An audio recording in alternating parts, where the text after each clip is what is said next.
in my view. India is a vast country with a whole heap of people. If you are a public official and defamed in Bangalore, you run and go and live in Mumbai and nobody knows you. You try that in Jamaica. A public official is defamed in Morant Bay. Where is he going to hide in Jamaica? Can't. The only place I know is Rockaway. Well, not in Rockaway, but no place you can hide. Not even Rockaway, doesn't go to there. But, tell you why, I'll give you an example. Give you an example why the Sullivan principle bothers me for Jamaica. I'll tell you why. This is, and let me repeat. If you can show me a way of moving from the present position as obtained to allow some further latitude to the press and media, I will listen. But consider this. A newspaper on Saturday, March 14 this year wrote a piece in its editorial. The editorial is, if Mr. Pantry was never right. He was talking about improvements to the justice system. So this editorial was agreeing with him. But the last part of the editorial, this is what was said. From what has become of the great plan to reform the justice system, including improving the conditions under which judges work and the courthouses in which they work. From what we can recall, much money was spent by the United States Agency for International Development in this regard.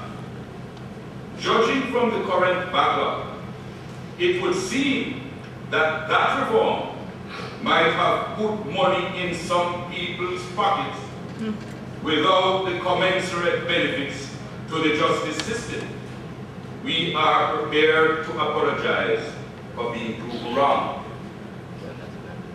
Now, one telephone call to the USA office in Jamaica would have made this clear allegation. In other words, here's a broad brush of all persons who had to do with the justice system over a certain time. Well, not to be outdone, and perhaps rightly so. The present minister, within a couple of days, wrote to them, wrote to the newspaper, and said, it's not us. Not our time. You see, as a matter of record, the UN, it may be that, it's not a joke, beg you. It may be that after reading it, you may wish to reconsider your views, etc. As a matter of record, the minister wrote to and said, the USA grant to which you made reference was made in the 1990s, during the period of the previous administration, and consequently, I cannot speak to the disbursement or otherwise of the funds. Mark, all the files are there, but fair enough, the minister must protect her time. But I phoned the USA. I did what the newspaper should have done. I phoned USA, and USA wrote back to the newspaper. And Mark, I don't know when it arrived at the newspaper's office, but it was published weeks after. And I'm not going to read the full reply.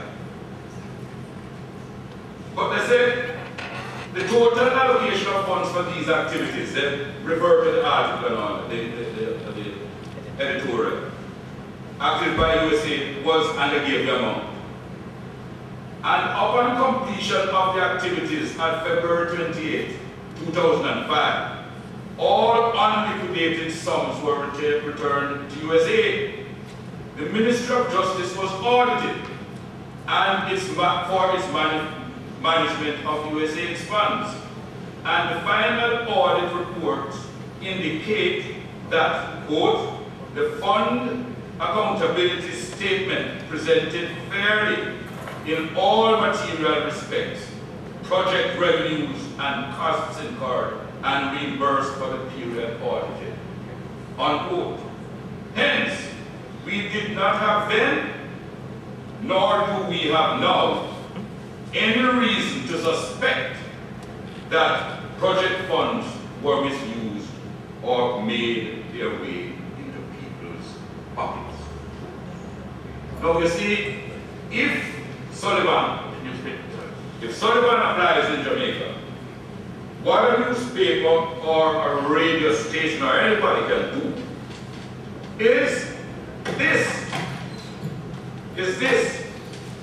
And indeed, if a public official who was in the ministry at that time perhaps would have come to you, Mr. Henriquez, at this time and asked you to sue that newspaper. Because the law in Jamaica, you see, this is what I want to say. I see shaking of heads. No, what I say is this. For me, if we wish to move away somewhat from the present system as it obtains, as it touches and concerns public officials, give me something to chew on. But if you're going as far as the Sullivan principle, count me out.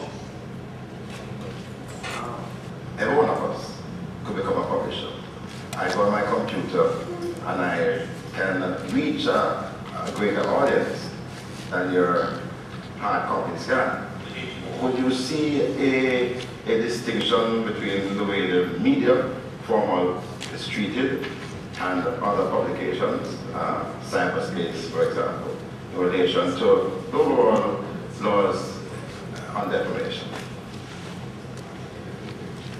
The inclusion of the internet and Facebook and others is something that is, in fact, working the minds all over the world as to how it is they deal with it, and nobody has come up with a solution yet. Because I would suggest that in some instances, the use of the media without any level of control, and technological level of control, is reckless in some instances. And therefore, I would not want to draw the established media in Jamaica into, with the professional tenants, with our codes inside the organization, as in the same category as a media, as an internet publication, even though we in fact publish, we relay and stream some of the information that we publish. But the rigor that takes place before we publish is not the same as the average publisher on the internet. And therefore I don't have the solution as to what to do with the internet, and therefore I'm trying to defend our case rather than. Chairman. It appears as if that the sticking point here is the Sullivanism.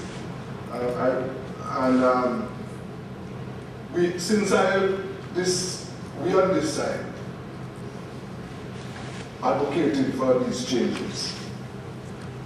And listening to the members of the committee, it would appear as if they are in agreement that there ought to be a different standard for public officials. I think there's consensus on that side that there ought to be a different standard.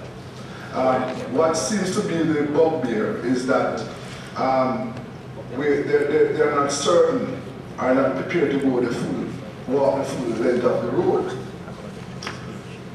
But since there is agreement that there must be a different standard, I think we on this side, who are also of the belief that there should be a different standard, are prepared to meet halfway. What I think, Madam Chairman, that should be the guiding principle is that public officials are the ones with the power.